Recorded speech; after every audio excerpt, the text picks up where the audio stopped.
Resumimos assim, em poucas palavras, os pontos mais importantes da doutrina que eles nos transmitiram, a fim de respondermos mais facilmente algumas objeções. Deus é eterno, imutável, imaterial, único, todo-poderoso, soberanamente justo e bom.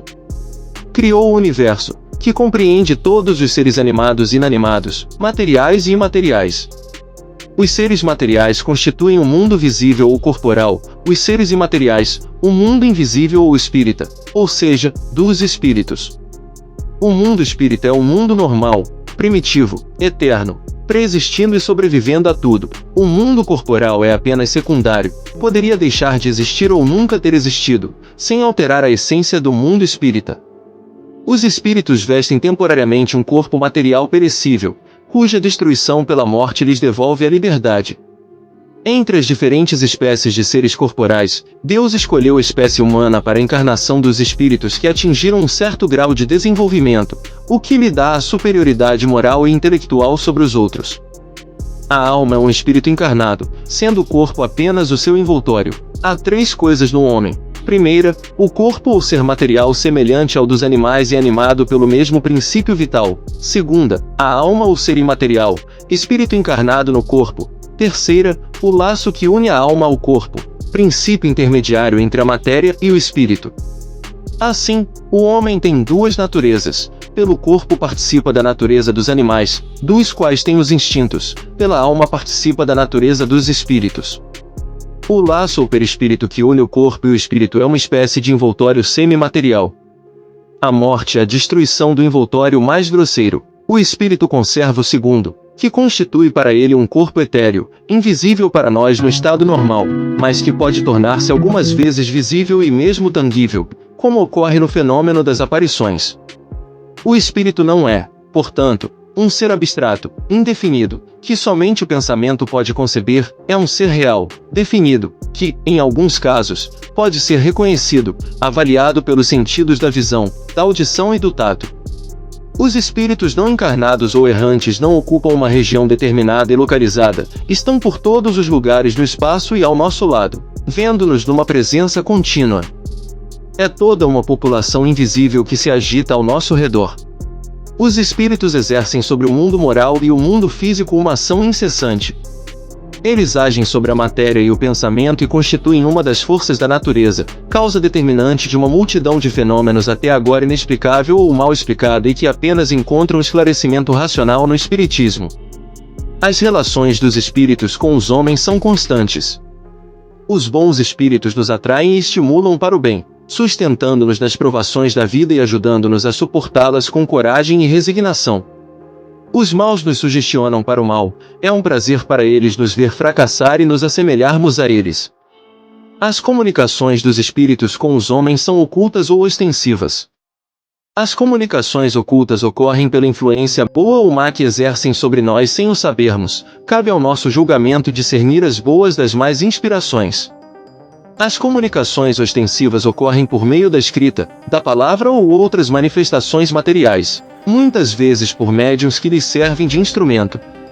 Os espíritos se manifestam espontaneamente ou por evocação. Podem-se evocar todos os espíritos, tanto aqueles que animaram homens simples como os de personagens mais ilustres, qualquer que seja a época em que viveram, os de nossos parentes, amigos ou inimigos, e com isso obter, por meio das comunicações escritas ou verbais, conselhos, ensinamentos sobre sua situação depois da morte, seus pensamentos a nosso respeito, assim como as revelações que lhes são permitidas nos fazer. Os espíritos são atraídos em razão de sua simpatia pela natureza moral do ambiente em que são evocados.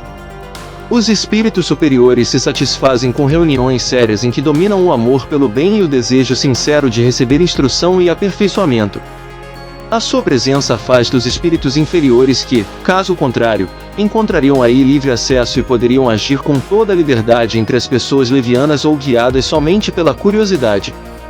Em todos os lugares onde se encontram maus instintos, longe de obter bons conselhos, ensinamentos úteis, devem-se esperar apenas futilidades, mentiras, gracejos de mau gosto ou mistificações, visto que, frequentemente, eles tomam emprestado nomes veneráveis para melhor induzir ao erro. Distinguir os bons dos maus espíritos é extremamente fácil. A linguagem dos espíritos superiores é constantemente digna, nobre, repleta da mais alta moralidade, livre de toda paixão inferior. Seus conselhos exaltam a sabedoria mais pura e sempre têm por objetivo nosso aperfeiçoamento e o bem da humanidade. A linguagem dos espíritos inferiores, ao contrário, é inconsequente, muitas vezes banal e até mesmo grosseira. Se por vezes dizem coisas boas e verdadeiras, dizem na maioria das vezes coisas falsas e absurdas por malícia ou por ignorância.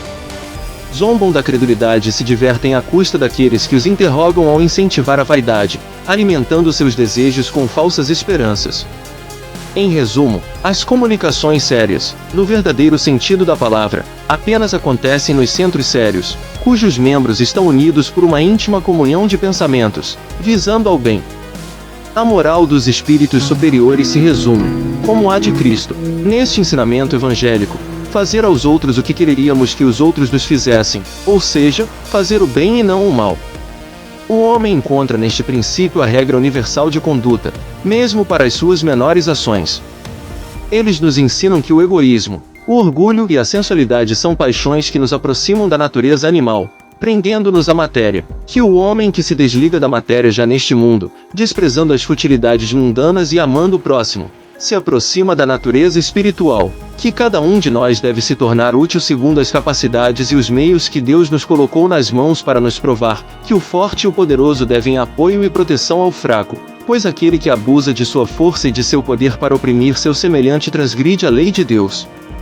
Enfim, ensinam que no mundo dos espíritos nada pode ser escondido, o hipócrita será desmascarado e todas as suas baixezas descobertas, que a presença inevitável, em todos os instantes, daqueles com quem agimos mal é um dos castigos que nos estão reservados, que é o estado de inferioridade e de superioridade dos espíritos equivalem punições e prazeres que desconhecemos na Terra.